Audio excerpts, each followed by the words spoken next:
గౌరవ డీజీపీ గారు మొట్టమొదటి రోజు ఒక మాట చెప్పారు, ఈ రాష్ట్రంలో ఏ బుక్ నడవదు, కేవలం కాకి బుక్ మాత్రమే నడుస్తుందని డీజీపీ గారు చెప్పారు. మరి ఈరోజు ఈ ఎపిసోడ్ అంతా చూస్తూ ఉంటే మరి ఈరోజు ఏం జరిగింది? ఎందుకంటే సోషల్ మీడియాలో ఒక చిన్న పోస్ట్ పెడితేనే లేదా రీట్వీట్ చేస్తేనే ఇమీడియట్గా అరెస్టులు చేస్తున్నారు, కేసులు పెడుతున్నారు కదా బీఆర్ఎస్ పార్టీ తరఫున ఉన్న వాళ్ళకి. మరి నగరం నడి బొడ్డున సీఎం నివాసానికి దగ్గరలో ఈ గన్ కల్చరు సెటిల్మెంట్ దందాలు నడుస్తుందంటే మరి డీజీపీ గారు స్పందించాలి కదా.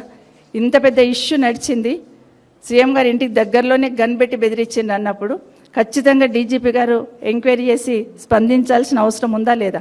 ఇది ఇట్లాగే వదిలేస్తే గల్లీకి ఒక గన్ను, బస్తీకి ఒక గన్ను, ఊరికొక గన్ను తెచ్చిపెట్టుకొని కల్చర్ని ఎంకరేజ్ చేసినట్టు అవుతుంది. ఆ ప్రమాదం ఉంది.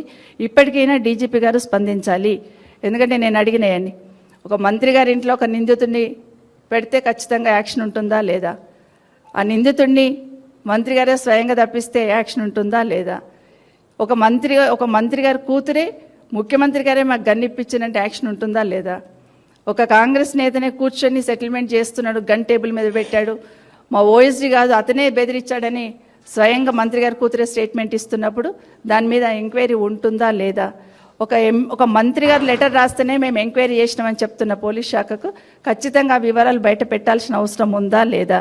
ఇవన్నీ చెప్పకుండా ఇలాగే వదిలేసి ఇది ఇట్లా ఊరికే నడిచిపోతుంది లేని ప్రజల ముందుకు కనీసం చెప్పాల్సిన ఏదైనా చిన్న ఇన్సిడెంట్ జరిగితే పోలీస్ శాఖ ఇమీడియట్గా వివరణ ఇస్తుంది.